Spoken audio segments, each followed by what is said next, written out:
The sky elevator rose through layers of pearl blue atmosphere, its windowed walls trembling as winds scraped against the carbon lattice. I stood alone in the capsule, passport band snug around my wrist, watching the earth flatten to a mosaic of cloud and glinting ocean.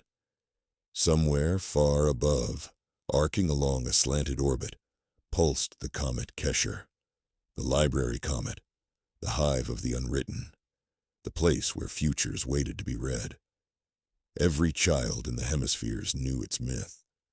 Within the honeycombed ice of that dirty snowball slept every tale never yet conceived, every theory not yet articulated, every poem that might someday kiss a lover's mouth.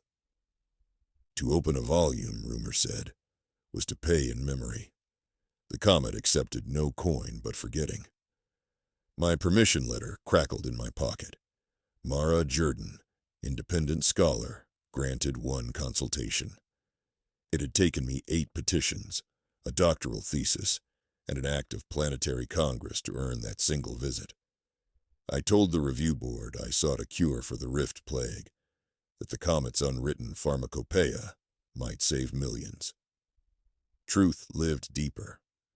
I wanted one book, a slim memoir titled The Lullaby of Rhea, by a mother who never had the chance to exist. My mother, or rather, the version of her who could have loved me without leaving. If the comet carried every unwritten book, then somewhere amid its stacked crystal shelves lay the life she never lived. I needed to read it, even if it cost the memory of a first tooth, a childhood kite, a slice of sunrise, whatever the calculus of erasure demanded. Navigation thrusters hissed. My capsule latched to Kesher's docking ring with a dull clang that echoed through bone. Outside the hatch, the comet's surface ran like glass tortured by frost. Ridges, veins, caverns lit from within by gentle plasmic glow. Automated guides met no visitors here. Kesher prided itself on silence. Instead, a swarm of diaphanous drones hovered, each carrying a warm-colored lantern. They formed a path deeper, where gravity dissolved and corridors coiled like nautilus shells. I gripped my bag of recording slates and pushed off. Inside, shelves grew from the comet's core like root systems. Spirals of monolithic glyphstone, each slab hosting rows of transparent folios. No titles. Only swirling silver scripts that arranged themselves into words 9 breaths after a person chose. Legend claimed that if you reached for a shelf without clear intention, the scripts remained chaos, reminding visitors that indecision was not rewarded. The rule was simple. Think of a book, reach, and receive. But the payment awaited too. I looked for the memory cleric, the one appointed by the Universal Archivists to tally costs. I expected robes, perhaps an orrery of soul lights. Instead, a young man in a loose shuttle jacket drifted from the shadow of a pillar, chewing on a strand of candied kelp. "You Mara?" His voice ricocheted in the brittle air. "I keep the ledger today." That casual for someone who deletes lives? I tried to mask the tremor in my throat. He shrugged, flicking crumbs that drifted off like constellations. "I don't delete. You give. Big difference. Each visit costs your oldest memory. Chronologically, not sentimentally, though they often overlap. Rules written by whomever tamed the comet to begin with. Can you tell me which memory will go?" "Only afterward. The brain hides its oldest layers under scar tissue of newer days. We won't know until an echo rings empty." He extended a stylus and a wafer of opalescent glass. "Sign, and the shelf will listen." I hesitated. Could I barter? Some memories I cherished less. Recent failures, heartbreaks burned raw. But no, the comet cared nothing for negotiation. I pressed my thumb. The wafer warmed, accepted my print, then dissolved into vapor.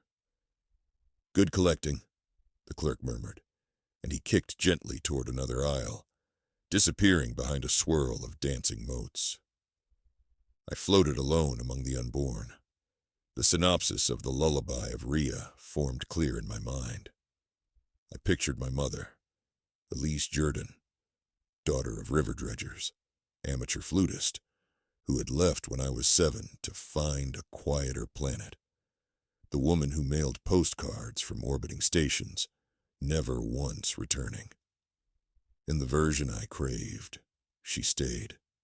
She sang lullabies at night, taught me to weave watergrass into crowns, introduced me to the wonders of orbital physics without sacrificing presence. That book existed here, if anywhere. Resolve focused into an arrow. I reached. The folio that slid from its notch might have been spun sugar. Blue luminescence rippled across its surface, birthing words only my eyes could decipher. The Lullaby of Rhea by Elise Jordan. Chapter headings flowered. The day the river froze backward. Kites over the gash cliffs. A daughter's first evening in the observancy. My breath stuttered. Then pain lanced behind my temples, fleeting but bright.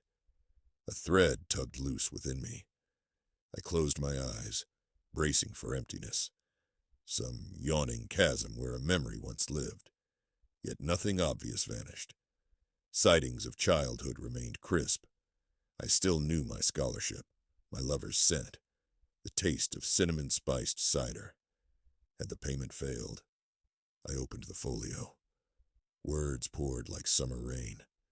My mother's voice, etched in future past tense, described moments I'd only dreamed. Tonight, Mara asked why the clouds hugged the hills, and I told her the mountains needed pillows. Tears orbited away from my cheeks. Each page glowed softly. Each paragraph rewove my history into a tapestry of tenderness. I read 40 pages before guilt flickered.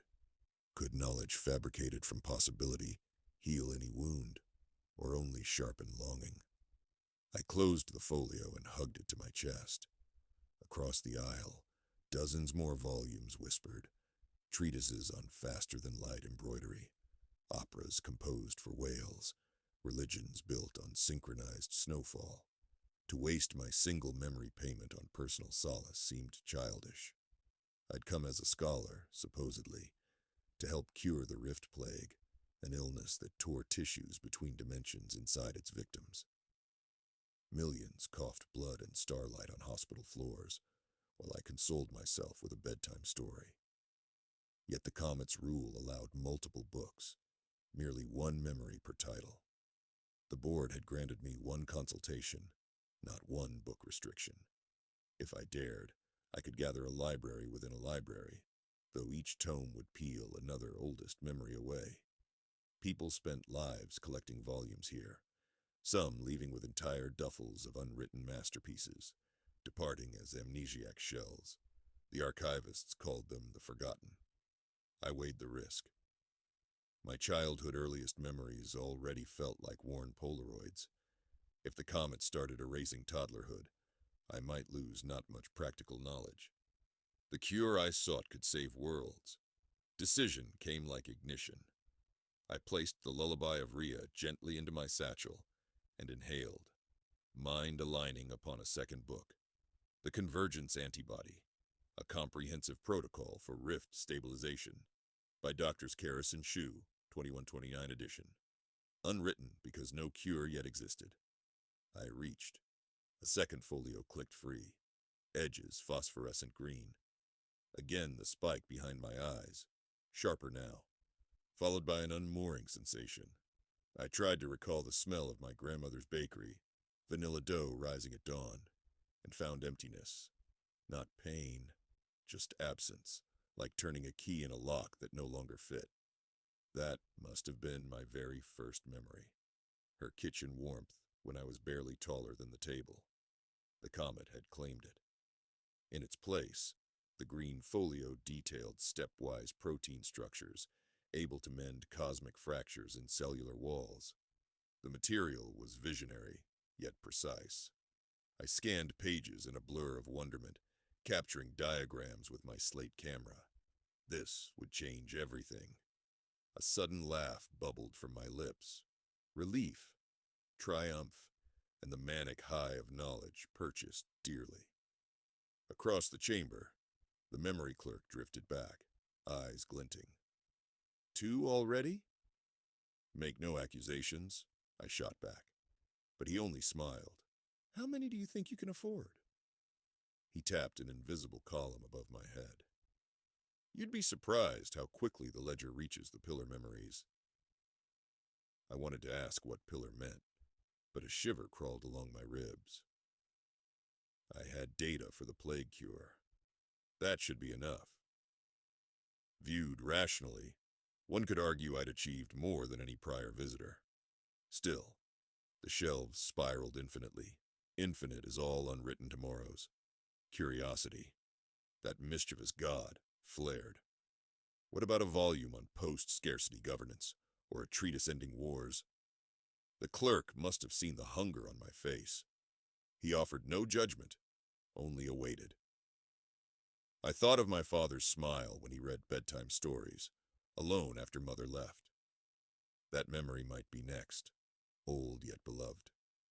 Was scientific perfection worth that cost? I turned away from the clerk, floating deeper into luminescent mazes, fleeing a decision I still intended to make. Along one corridor, I found a reading alcove, a bubble of still air, anchored by tethers. Inside, 2 researchers sat slack-jawed, pupil dilation wide. Folios drifted closed beside them, forgotten. They stared at nothing. I waved. They did not blink. Names were printed on their suits. Associate Ling and Prof. Ambar. Their packs bulged with dozens of books. The ledger hidden behind their eyes must have run dry. I exhaled, a puff of fog on the airless silence, and retreated. A memory surfaced. Father teaching me to braid rope on the river dock, morning sun in his eyebrows. That day happened when I was 6, later than the grandmother bakery moment. Safe for now, but each new withdrawal would creep forward chronologically, devouring the rope lesson, then the moment I chose astrophysics, then meeting my partner Lisa. How many erasures before I disappointed the world with my blankness? A compromise blossomed. Capture one more subject of global consequence, then stop. I would risk losing Father's rope lesson, but spare the rest. I closed my eyes. What plague threatened next century? Climate adaptation? Maybe something more intangible. A guide to sustainable empathy between cultures. My brain fumbled, ambition scattered among moral imperatives. The indecision churned, and the shelf before me refused to clarify its swirling scripts. Then a timid voice cried out behind, "Help me!" I spun. A teenager in a cadet jumpsuit clutched a rail, crying soundless tears.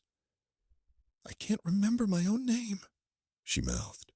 A single folio floated nearby. She had purchased once and paid heavily. The ledger could be capricious. Sometimes the oldest memories were the roots of identity itself. Guilt collided with purpose. I steadied her shoulders, scanned her badge. Cadet R. Gill. I asked if she knew where she lived. Blank stare. Her oldest memory had apparently been her own naming ceremony, and the comet had snatched it, unraveling the fragile net of self. "Let me guide you to the hab pod," I said, voice soft. She nodded, frightened. Together we drifted toward the exit passages. Halfway, we encountered the clerk again. "She needs restoration," I demanded. "What redress is there?" "No refunds," he said sadly. "But the comet has loopholes. If you locate an unwritten autobiography of her future self, she can read it, rebuild scaffolding." Another payment, I realized. For someone, he confirmed. Doesn't have to be her. Ledger tracks individuals. Cadet Gill squeezed my sleeve, as if intuiting the bargain, though logic eluded her.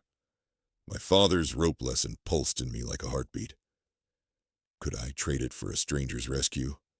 But wasn't altruism exactly the value Father taught on that dock? To refuse would dishonor the very memory I sought to protect.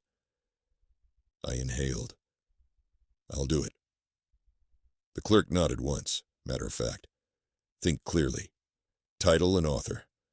I envisioned a book, Becoming Cadet Gill. Finding Name in the Stars, by Rhiannon Gill, penned years hence after she would graduate. Chart ships, and perhaps command fleets. I reached. The folio that appeared shimmered with promise. In the instant it touched my hand, the rope lesson dissolved. I knew Father loved me. I remembered his face, yet the tactile memory of coarse hemp fibers slipping through my fingers vanished forever. My heart clenched, but Cadet Gill opened the folio with trembling hands and inhaled her own unwritten narrative. Color returned to her face. "I'm Rhiannon," she whispered, astonished. "I always loved the Southern Nebula." Memories seeded by the book blossomed rapidly, plausible enough to anchor her identity, until real experiences filled gaps. She clasped my palms in gratitude. We parted ways near the transit lock. She floated toward recovery bays. I returned deeper, oddly lighter.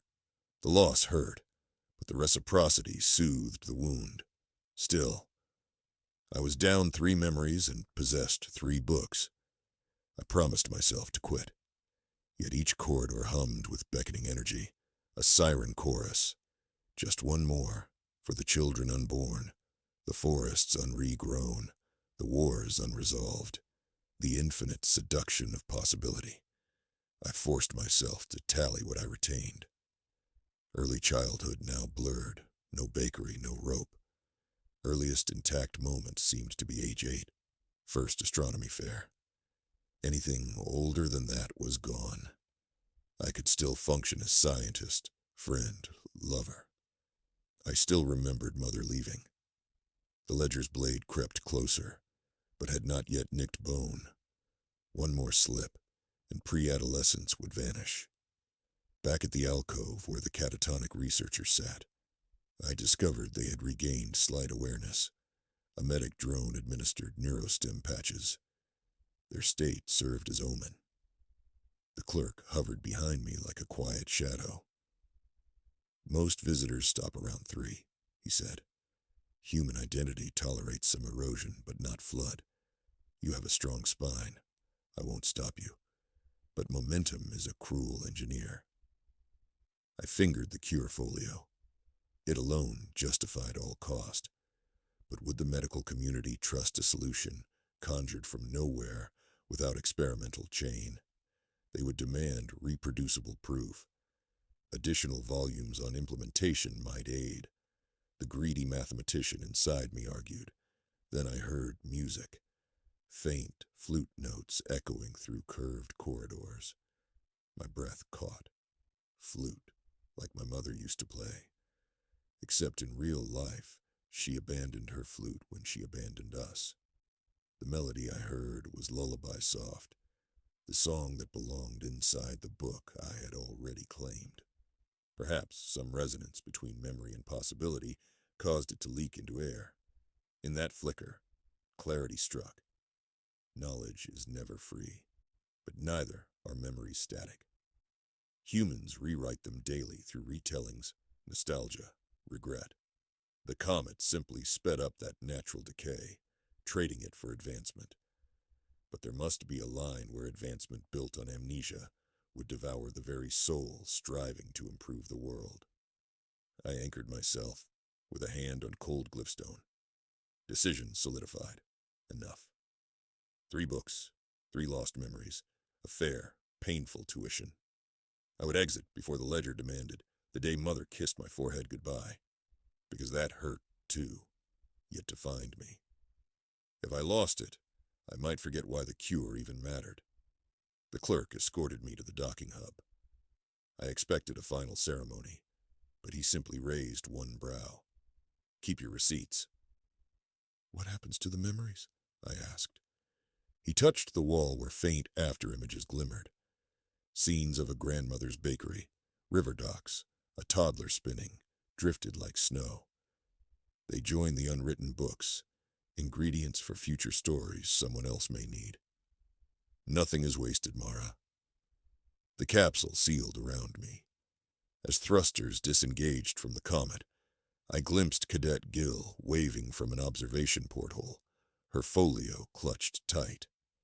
My throat tightened. I could not quite place why the sight comforted me. It felt like watching a kite catch wind on a river dock, whose details I no longer possessed. Re-entry flames licked the capsule.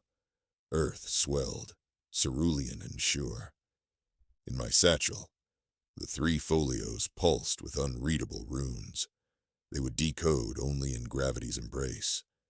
I imagined landing pads, sterilization chambers, the press of journalists when they learned I carried an antidote to the rift plague spun from Starlight's library. I imagined reading my mother's impossible memoir, tears soaking margins, then tucking it away like a secret garden. I imagined sending the 3rd book, Rhiannon's Future, to its rightful owner. Postage paid by a memory I could never retrieve, yet somehow did not regret surrendering. As the capsule rattled through clouds, a question surfaced. What was my very first memory now? I closed my eyes, searching. At last one appeared, age 8, lying in grass beneath a homemade cardboard telescope, father pointing toward Kesher's pale smear crossing twilight. That, he told me, is where stories wait for you. Astonishment had filled my chest then, a sense of cosmic invitation. That memory survived. I held it carefully, knowing it had slid forward in the chronology queue, next on the chopping block should I ever return. The capsule's heat shield cooled. Landing thrusters fired.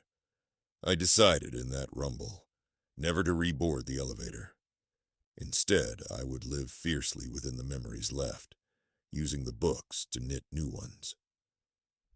Perhaps that was the comet's ultimate design, to teach that unwritten futures are precious, but so too are the fragile footnotes of what has been. The price of progress is real. Wisdom lies in paying just enough, not more, never everything. The capsule touched ground, hatches unlocked, nurses, scientists, and officials crowded forward. I stepped out with the folios held like newborns. My mind ached with the hollows carved out, but in their place stretched a new architecture of purpose. Above the horizon, Kesher glittered, a faint streak as dusk gathered. It would circle Earth for millennia, offering its bargain to all dreamers brave or desperate enough to climb. I whispered a private vow into the wind. Thank you for the stories, and please, keep the rope lesson safe for someone who needs it. Then I walked toward the future, reflecting light from a comet that traded memories for miracles, and hoping I carried the balance just right.